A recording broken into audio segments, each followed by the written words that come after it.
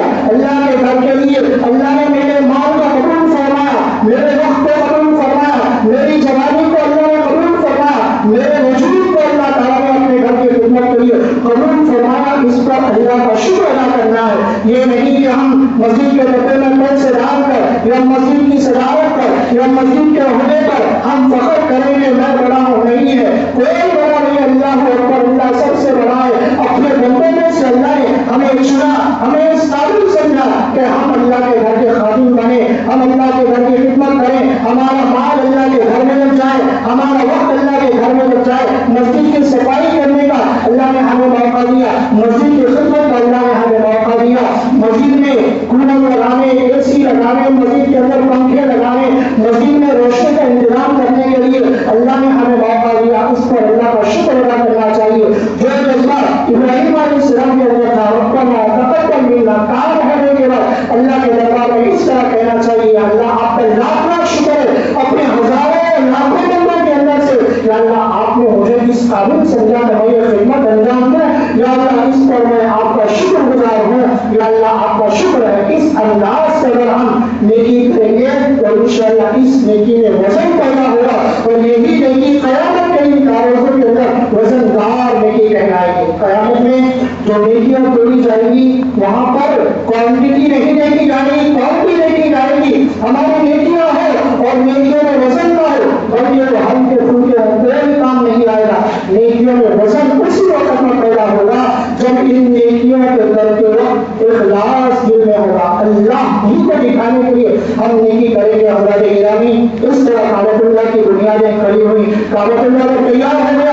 حضرت ابراہیم علیہ السلام نے اللہ کے دربار میں اس یا اللہ آپ نے جو خدمت کرنے کی وجہ پوری ہو گئی. حضرت ابراہیم علیہ السلام کو اللہ نے حکم دیا, اے ابراہیم چاروں طرف آواز لگاؤ اور اللہ کے گھر کے لیے لوگوں کو دعوت کر کے میرے اللہ کے بندے اللہ کے گھر کا دیدار کرو, اللہ کے گھر کا طواف کرو. حضرت ابراہیم علیہ السلام نے اس کی بھائی کہا میری آواز کہاں جائے گی, یہ تو بالکل چونکہ میدان ریگستان میں لوگوں کا آنا جانا ہی نہیں ہے. ابراہیم علیہ السلام سے پروردگار عالم نے فرمایا, اے ابراہیم تمہارا کام آواز کا لگانا ہے, آواز کا پہنچانا میری ذمہ داری ہے. ابراہیم علیہ السلام نے چاروں طرف آواز لگائی, اے اللہ کے بندے یہ اللہ کا گھر ہے جو اللہ کے حکم کے مطابق تیار ہوا ہے, لہٰذا تم اس کی طرف آؤ, اس کا طواف کرو, اور یہاں پر اللہ کی توحید کا ڈنکا بجانا ہے, اللہ کے ایک ہونے کی گواہی دینا ہے. اس کے طواف کے لیے اور اللہ کی عبادت کے لیے اللہ کے گھر کی طرف آؤ. حدیث میں آتا ہے کہ جس بندے کو اللہ تعالیٰ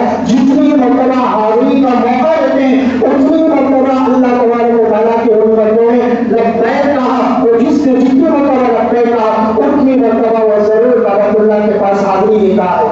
حضرات گرامی, یہ اللہ کا بڑا کرم ہے. اللہ کے وہ بندے جو حج کے لیے گئے ہیں وہ تو وہاں پر عبادتوں میں مصروف ہیں, اب جو یہاں نہ جا سکے ان کو بھی اللہ نے محروم نہیں فرمایا, بلکہ اللہ کا حکم ہے والفجر وليال عشر والشفع والوتر. جو سورۃ فجر کی ابتدائی آیتیں میں نے خطبے کے شروع میں پڑھی ہیں, اس میں اللہ کا حکم ہے والفجر, فجر کے وقت کی قسم ہے, وليال عشر, 10 راتوں کی قسم ہے. کون سی 10 راتیں ہیں؟ علماء کرام بیان فرماتے ہیں ذی الحجہ کا چاند نظر آنے کے بعد جو پہلی رات ہوتی ہے وہاں سے لے کے بقرعید کی جو رات ہے 10 راتیں جو ہیں, یہ 10 راتیں اللہ کو بہت پسند ہے, اور ان کی قسم اللہ نے کھائی ہے. اللہ تعالیٰ کسی چیز کی قسم کھانے کے محتاج نہیں ہے. اگر اللہ تعالیٰ کسی چیز کی قسم کھاتے ہیں, اللہ یہ بتانا چاہتے ہیں ان چیزوں کی میری نظر میں وقات ہے, میری نظر میں یہ چیزیں معیار ہیں اور ان کو ادب کی نگاہ سے دیکھا جانا چاہیے. لہذا علماء بیان فرماتے ہیں کہ حدیث میں یہ آیا ہے, نبی کریم علیہ السلام نے ارشاد فرمایا کہ ترمذی کی حدیث ہے, جو شخص ان 10 راتوں میں سے کوئی ایک رات بھی نفل عبادت کرتا ہے شب قدر کے برابر اللہ تعالیٰ اس کو ثواب عطا فرماتے ہیں. اور رات کے بعد دن آتا ہے تو پہلے رات کا تذکرہ فرمایا, رات کے تذکرے میں دن بھی آ گیا, اور ان 10 دنوں میں صرف 9 دن ہیں, ایک ذی الحجہ سے لے کر 9 ذی الحجہ تک, ان 9 دنوں میں سے کوئی ایک دن اگر روزہ رکھتا ہے 1 سال کے روزے رکھنے کے برابر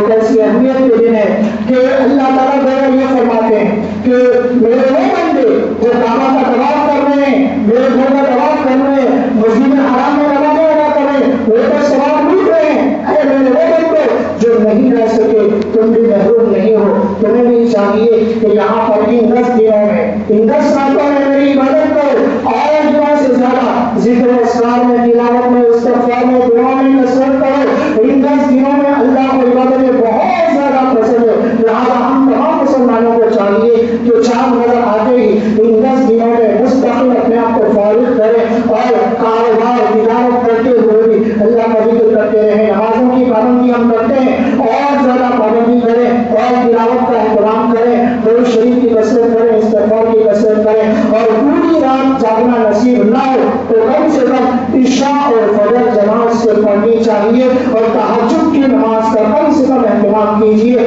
تاکہ ہمیں شب قدر کی عبادت کے برابر اللہ تعالیٰ ثواب عطا فرمائے۔ تو ان 10 دنوں میں بہت زیادہ فضیلت آئی ہے، ان کی اہمیت آئی ہے اور خصوصاً ایک ذی الحجہ کے آنے سے پہلے اپنے جو مونچھ ہے اور جو اپنے زیر ناف کے بال ہیں، بغل کے بال ہیں اور ناخن ہیں، ان کو نکالنے کا حکم ہے تاکہ حاجیوں سے ہماری مشابہت ہو جائے۔